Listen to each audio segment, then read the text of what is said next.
Hey guys, how are you doing? It's Allie again, and today is October 15th. Tomorrow we have the new moon in 24 degrees Libra. Now, we have a full moon at the end of this month in Libra. So it'll be the second full moon of this month. So that's pretty intense. Typically, new moons are pretty mellow. In my experience, full moons have more intensity. Well, this new moon is actually going to be pretty action-packed. It's pretty intense, and that's because we have what's known as a T-square between the planets in Capricorn. So we got Jupiter in Capricorn still. We got Saturn in Capricorn, and we've got Pluto in Capricorn. And they're all kind of hovering a couple of degrees each from each other, give or take. And so the orb is really tight. Not exact, but on, Jupiter to Saturn, Saturn to Pluto, and they're all kind of clustered together in Capricorn. So we have that playing with this new moon in a square, makes up one part of the T-square, and then we've got an opposition from the new moon to Mars in Aries, which is still retrograde. So with that opposition, so we've got a square and we've got an opposition, and so now we've got Mars in Aries retrograde, making a square to the cluster of Capricorn planets. So Jupiter, Saturn, Pluto. So we've got one square, one opposition, and then another square. So if I had three hands, I would show you it's a triangle, but I drew it for you. So here we go. Let's see. There's a lot of sun glare, but let's see if we're not all blurry.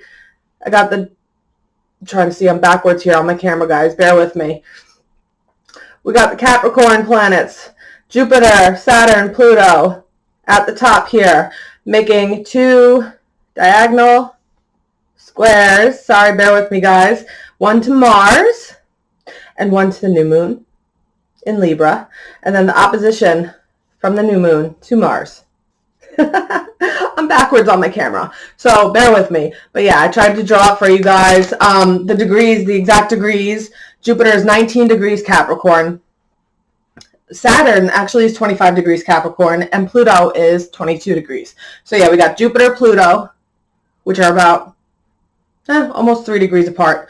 And then we've got Pluto to Saturn, 3 degrees apart. So them making the square to the 24 degrees new moon in Libra, and then the opposition from 20 degrees Mars to 24 degrees new moon.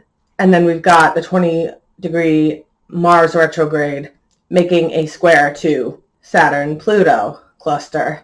And so as you can see, it makes like a triangle. Now if you see this in a chart, an aspect like this is what is a T-square. Two squares in an opposition. So back to actually talking about the new moon and not just the aspects involved. So this one's going to be pretty intense, for sure. New moons bring new beginnings. It's typically like a fresh start. You lay new intentions out. You can decide what to declutter from your life, new habits that you would like to pick up, old habits that you want to release or get rid of.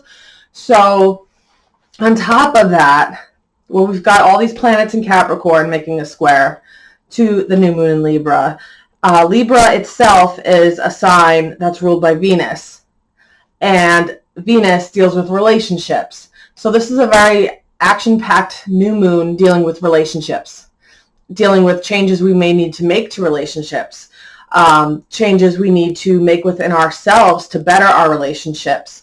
So that, along with Mars in Aries that has been retrograde, adding a lot of friction, obviously friction and pressure if you haven't felt it already. I mean, Mars again is in Aries for 6 months this year because of the retrograde that it's in. And not only that, Mars has been adding a lot of fuel to some aggravation and irritation and anger on top of a lot of pressure we've already been feeling this year with everything going on. So really with this cardinal T-square that we're dealing with and these cardinal signs and these planets that they're occupying, we're dealing with conflict within our relationships. there's an intense pressure to consider changes that you need to make, like I've already mentioned. So this feels really heavy, this new moon. And if you look to your chart, for those who have seen my previous videos, I do talk about how you can find what's going on in your own chart in relation to new moons, full moons, any kind of transit going on. So definitely look back and check those out. But what you can do is look to 24 degrees Libra in your chart, in your own chart. Look where Libra is. That's where the new moon's going to fall. So if you can find the 24 mark, the 24 degree mark, you'll find exactly where the new moon is hitting your chart. Which house, if it's making any aspects or transits to any of your personal planets. Really, if you even take the T-square itself and the Jupiter, Saturn, Pluto in Capricorn with the T-square, Mars, and the new moon, that T-square, you know, the T-square can't, you know, square, opposition. I wish I had another hand, but I don't. That it's making in your chart, you'll be able to find out and pinpoint for yourself where this new moon is going to affect you the most. And I'm sure we're already feeling it. It's a day before it's happening that I'm doing this video. So it's going to be pretty intense, guys, if you're not already feeling the build up to it. With Saturn in the mix, you can definitely feel frustrations, blocks, delays to things you want, to things that you haven't been able to get yet. You know, we want what we want when we want it. The thing with society is we live in a place of instant gratification. Like, we want it and we want it now. Where Saturn is the planet to tell you to slow your roll and grow up a little bit and be patient. Now, that's not something we want right now, especially with Mars retrograde. Patience is the last thing usually that we're thinking about. Mars wants it now. Mars now. I want to rush. I want to get it now. I don't care who I bulldoze it out of the way. I want it now. And Saturn and Pluto and Jupiter and Capricorn are like, hold up. And Libra, the new moon in Libra is just like, I want everybody to just get along. The thing about Libra is you can't be too wishy-washy about it.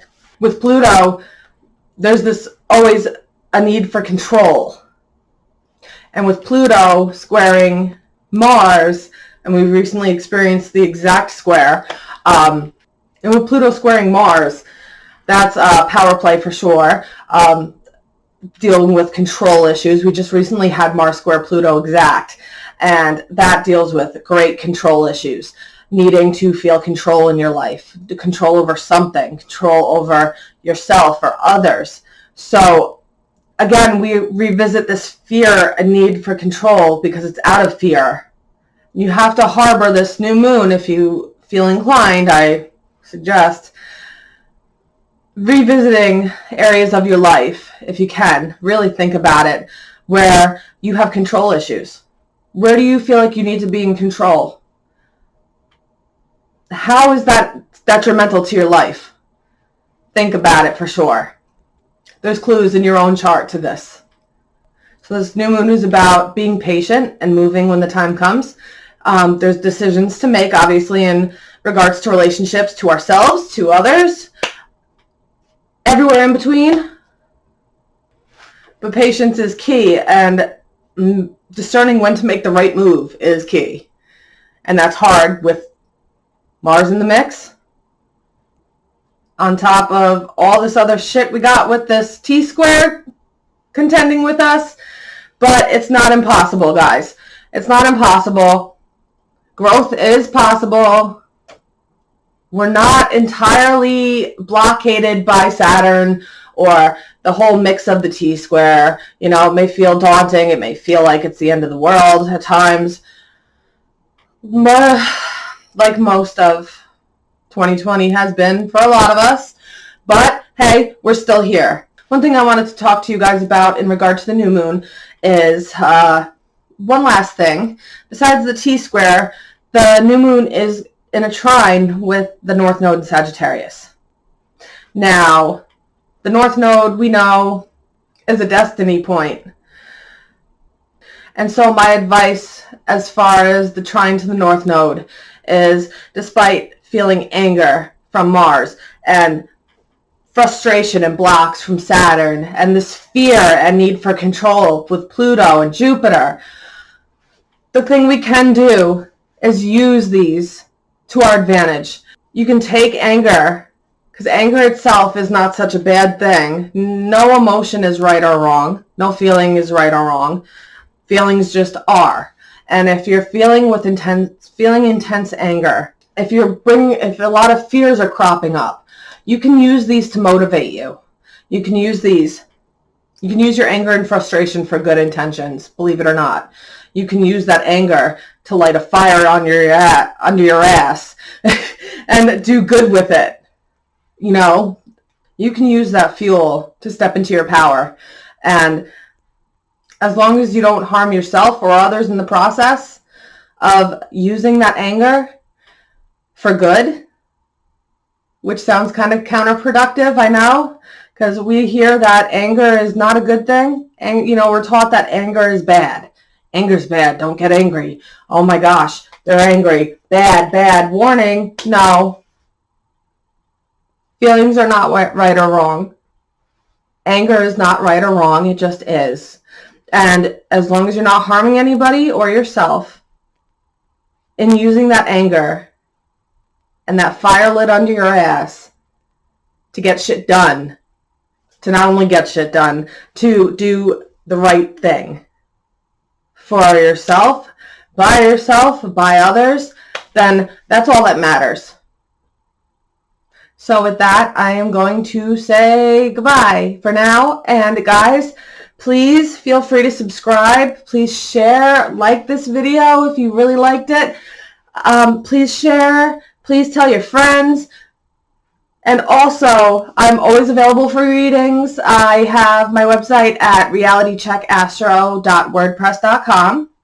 I have a Patreon where for really cheap, minimal payments, the lowest one is like $4. You can get so much astrology insight, advice that you're not going to find anywhere else. You're going to get discounts off of readings. You're going to get a free reading every month. It's so cool, guys. Please check it out. Patreon, Reality Check Astrology. Also, I'm on Instagram, Reality Check Astrology. I really appreciate all of your love and support. And guys, you rock. Rock this new moon. And until my next video. Bye, guys.